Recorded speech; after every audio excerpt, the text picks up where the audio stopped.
That was even something that I wanted to talk about today was like the space of no demand, which I think is so beautiful that you were talking about recently, is how we don't often have a place where we have no to-dos, no demands. And I felt like that post was really powerful. Can you talk a little bit more about that? Yeah. Well, I think the masculine in all of us, right? Gender is not, doesn't matter here. Women are really finding this out. The more that you're taking on, the more you're purpose-driven, the more you're, right? The more that part of you that needs to be in a space of no demand needs feeding. And so the space of no demand is just this place where, you don't have to attend to anybody, but the flow of whatever the moment is, where I see this happening a lot with men.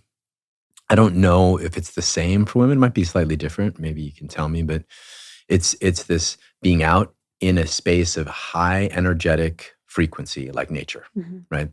And going into a space of nature where there's a lot of flow towards without any demand out.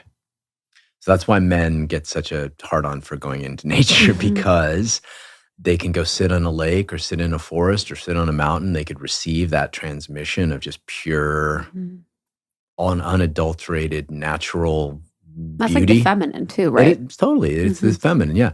So she is very generous out of nature, yet demands nothing from you. And so, of course, human beings are different, right? But that's the thing that I think a lot of men miss, especially, is they don't do that. Now, you add what we did last week in Bayul, you add other men that you love and trust to that, and you get this sort of supercharged nutritional experience where there's play. I mean, we were up in the mountains. We hiked like almost 8 miles up to this lake, 40 guys, butt naked, swimming in an alpine lake, just laughing and having such a beautiful time and just so much trust for each other. And then we got out of that lake and I just had them sit there in silence for 20 minutes, right? Just like feeling each other in silence.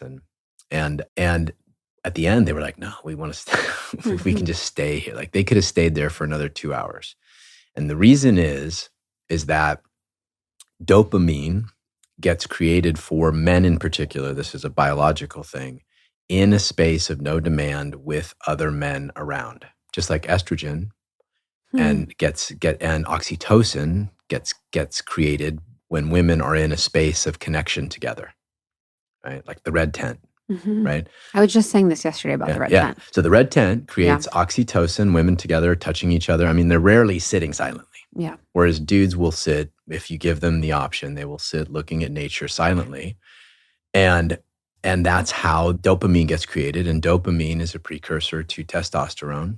So it allows them to kind of step back into the world or back into relationship from a place of being filled. So the space of no demand, if women could really understand that it's a space where men can be filled up again so that they can come back, more able to relate. I think but a lot of guys don't set it up that way, or they go out to the mountains and they party, or they, you know what I mean? They don't actually set themselves up to receive the natural flow. When they do, it's magic.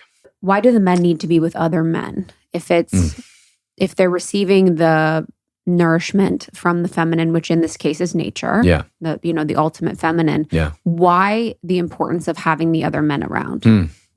That's a good question. Some of this stuff is work that's been done by John Gray. He did this book. He did this work on the different biologies, right? And I think it's valuable from this point of view, right? Just the way that we work biologically, men and women. Now, things are shifting. Right? People are becoming much more gender fluid, and who knows what the difference that's making in their hormonal balances or how things get. I don't know that. And that I think will be an interesting study. But my theory is, and what I've seen, is that men being out in nature with each other, there is this natural texture of masculine love that just emerges, right? That is often missing. I mean, maybe you see it, playing sports together. Maybe you see it in the military. Beautiful. Yeah, I'm like jealous of it. It is very beautiful. Because I'm jealous of the disagreement I'm jealous of like the lack of filter. I'm jealous of the foundational trust that you can go there. Yeah. When in a lot of places that if you're going there, that ruptures the feminine because of the sensitivity. Yeah. It like intoxicating. Oh yeah. No, men will get really. Men will rip. They will rip. They'll rip. They'll support each other. They'll go deep with each other.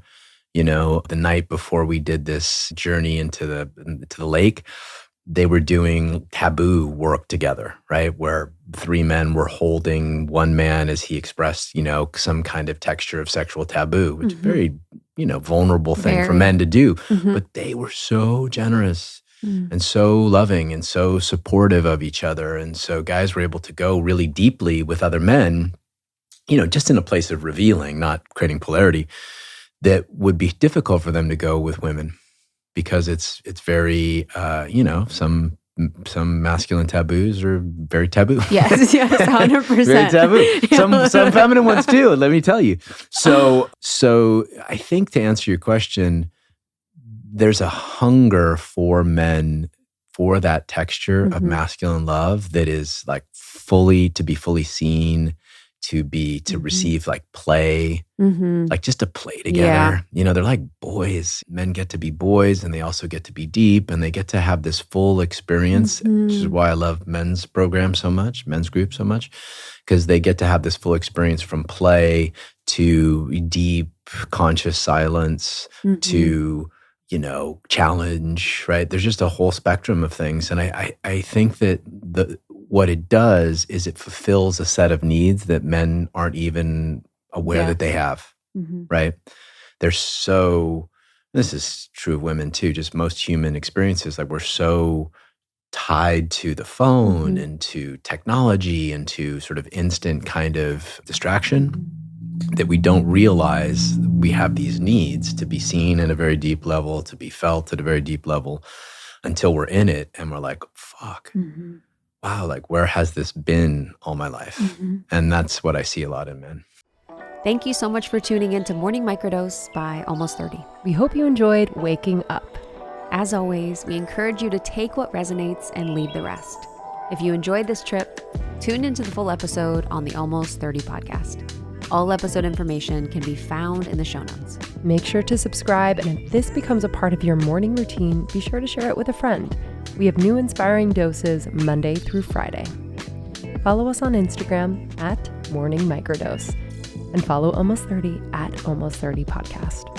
Thanks for listening. We'll see you in the vortex.